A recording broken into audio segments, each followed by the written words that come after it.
आज हम बात करेंगे उन 5 पावरफुल फूड्स की जो आपके कोलेस्ट्रॉल को नियंत्रित रखने में मददगार साबित हो सकते हैं। कोलेस्ट्रॉल एक ऐसा शब्द है दोस्तों जो अक्सर हमारे दिमाग में हेल्थ रिलेटेड वरीज को जन्म देता है, लेकिन अगर सही मार्गदर्शन हो और हम सही आहार का पालन करें तो इसे बड़ी आसानी से नियंत्रित भी किया जा सकता है। इस वीडियो में हम देखेंगे कि कैसे कुछ कॉमन फूड्स जो आसानी से हमें उपलब्ध हैं, ये हमारे कोलेस्ट्रॉल को कम कर सकते हैं। तो चलिए शुरू करते हैं ये समझने से कि कोलेस्ट्रॉल असल में क्या चीज है और इसे कंट्रोल में रखना क्यों इतना ज्यादा हमारे लिए जरूरी है। उसके बाद हम बात करेंगे इन 5 फूड्स की जो कि इसे कंट्रोल में रखने के लिए हमें खाने हैं। तो चलिए शुरुआत करते हैं कोलेस्ट्रॉल के बारे में समझने से। दोस्तों, आपने अक्सर सुना होगा कि कोलेस्ट्रॉल 2 तरह का होता है, एलडीएल और एचडीएल।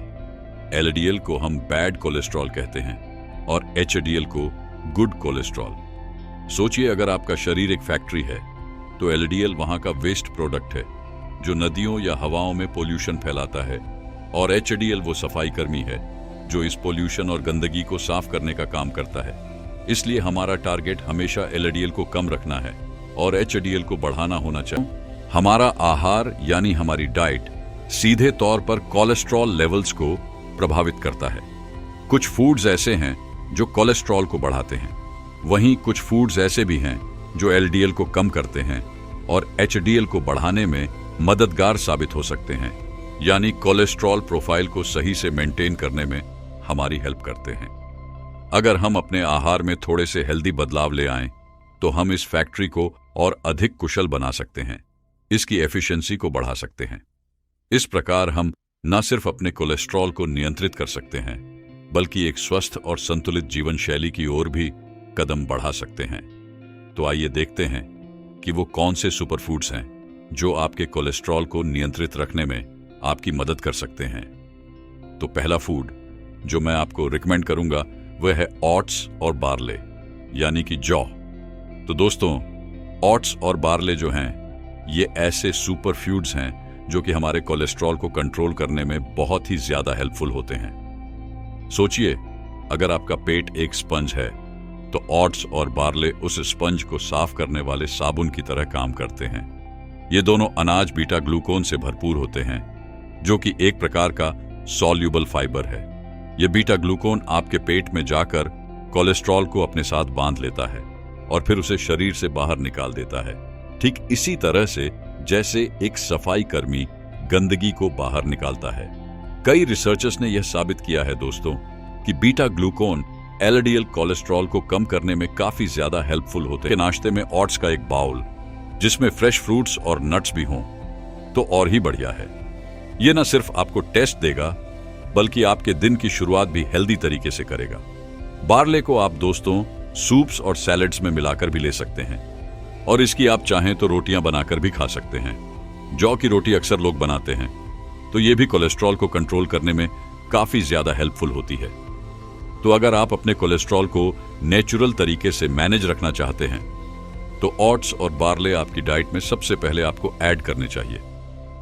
अब आइए बात करते हैं नट्स की, खास तौर से वॉलनट्स और आमंड की।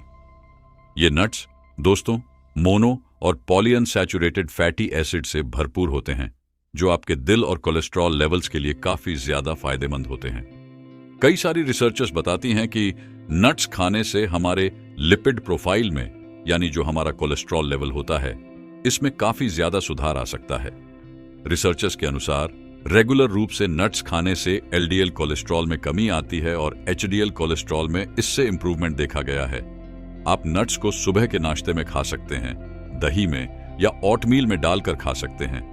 इसको आप ऐसे ही रात को पानी में भी भिगोकर और सुबह चबा जगर खा सकते हैं। एक बात का आपको ध्यान रखना है कि कोशिश यह करें कि नट्स को हमेशा पानी में भिगोकर ही खाएं, क्योंकि इनमें कुछ एंटी न्यूट्रिएंट्स होते हैं जो कि बॉडी के अंदर जाकर न्यूट्रिएंट्स के अब्जॉर्प्शन को स्लो करते हैं। इसलिए अगर आप नट्स यानी बादाम और अखरोट को आप पानी में भिगो के रात को खाएंगे तो उससे आपको ज्यादा फायदे मिलेंगे, और उससे क्या होगा कि आयुर्वेदिक प्रिंसिपल्स के हिसाब से आपकी बॉडी के अंदर इसकी गर्मी भी नहीं आएगी और आप इसको 12 महीने आराम से ले पाएंगे।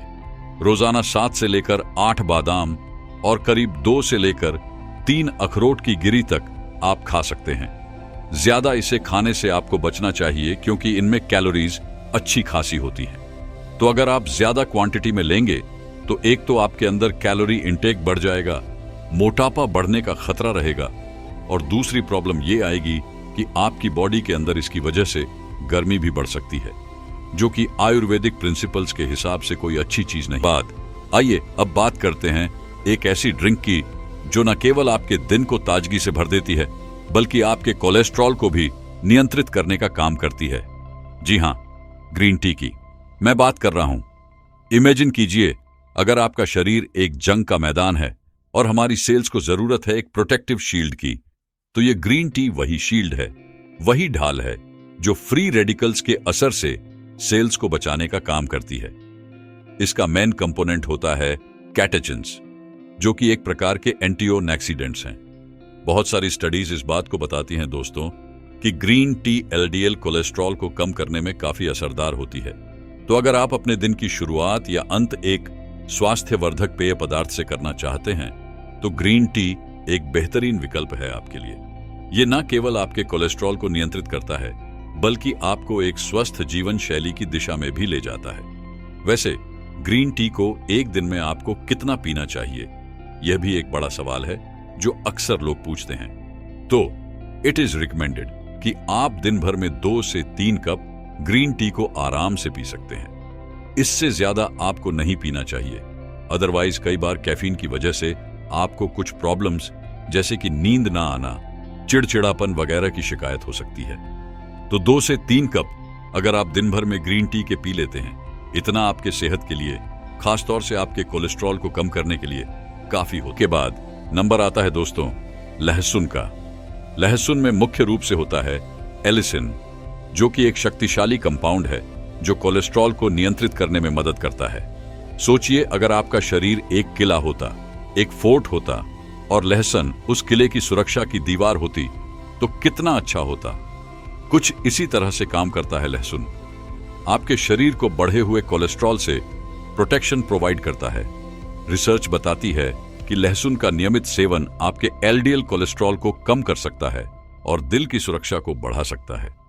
लहसुन को दवा की तरह खाने के लिए आप इसकी 2 से 3 कलियां लेकर इन्हें पहले छील लीजिए और उसके बाद बारीक बारीक टुकड़ों में इसको आप काट के रख लीजिए।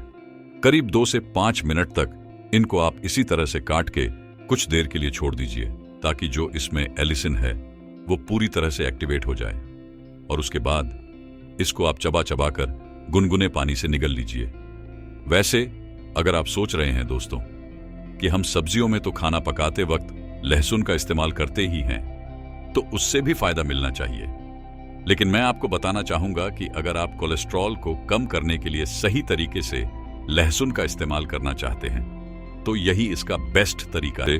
नो डाउट आपको थोड़ा बेनिफिट इसका मिलता है, लेकिन पकाने की वजह से, हीट के ऊपर इसको गर्म करने की वजह से कई बार जो इसके अंदर एलिसिन होता है वो डिनेचुरेशन हो जाता है और उसकी वजह से आपको पूरा फायदा नहीं मिल पाता है। तो अगर आप पूरा फायदा लेना चाहते हैं तो इसी तरीके से कच्चा लहसुन ही आपको हमेशा खाना चाहिए। आखिर में आइए बात करते हैं लेग्यूम्स की। लेग्यूम्स में शामिल होते हैं दोस्तों बीन्स, दालें और चना या मटर। ये लेग्यूम्स प्रोटीन, फाइबर और एसेंशियल मिनरल्स से भरपूर होते हैं जो कि आपके कोलेस्ट्रॉल लेवल को नियंत्रित करने में बेहद फायदेमंद होते हैं। इसलिए दालें, राजमा या छोले वगैरह आपको अपनी डाइट में जरूर शामिल करने चाहिए। कई स्टडीज यह बताती हैं कि लेग्यूम्स का नियमित सेवन करने से एलडीएल कोलेस्ट्रॉल को कम किया जा सकता है। लेग्यूम्स को अपनी डेली डाइट में कैसे शामिल किया जाए, ये बड़ा ही आसान है, खास तौर से हम इंडियंस के लिए, क्योंकि ये सब चीजें हम लोग रेगुलरली वैसे भी खाते ही हैं। आप इन्हें कई तरीकों से इस्तेमाल कर सकते हैं, जैसे कि लंच या डिनर में आप दाल या राजमा की सब्जी खा सकते हैं, या फिर सूप्स और सैलेड्स, या फिर छोटे छोटे बीन्स और लेग्यूम्स वगैरह को आप सलाद की तरह बना के खा सकते हैं। तो याद रखिए कि अपने कोलेस्ट्रॉल को प्राकृतिक रूप से अगर आप नियंत्रित करना चाहते हैं तो दालें और इस तरह के जो छोले वगैरह हैं, यह भी आपकी डाइट में जरूर होने चाहिए। यह बहुत ही इंपॉर्टेंट। हमने देखा कि कैसे कुछ खाद्य पदार्थ आपके कोलेस्ट्रॉल को नियंत्रित कर सकते हैं, लेकिन सिर्फ आहार में बदलाव लाना ही काफी नहीं होता है। एक बैलेंस्ड और होलिस्टिक डाइट जो कि सभी पोषक तत्वों से भरपूर हो, यह आपकी ओवरऑल हेल्थ के लिए बेहद जरूरी है। अच्छी डाइट ऐसे ही है जैसे एक अच्छी कार के लिए अच्छे फ्यूल की जरूरत होती है, साफ पेट्रोल की जरूरत होती है। इसलिए अगर आप अपने अंदरूनी इंजन को भी स्मूथली रन कराना चाहते हैं तो इस डाइट नुमा पेट्रोल को सुधारना बहुत जरूरी है। साथ ही आपके लाइफस्टाइल में कुछ बदलाव भी बहुत जरूरी है, जैसे कि रेगुलर एक्सरसाइज करना आपके कोलेस्ट्रॉल लेवल को नियंत्रित करने में काफी मददगार होता है। इसके अलावा स्ट्रेस कम करना भी उतना ही जरूरी है, क्योंकि ज्यादा स्ट्रेस से भी कोलेस्ट्रॉल बढ़ सकता है।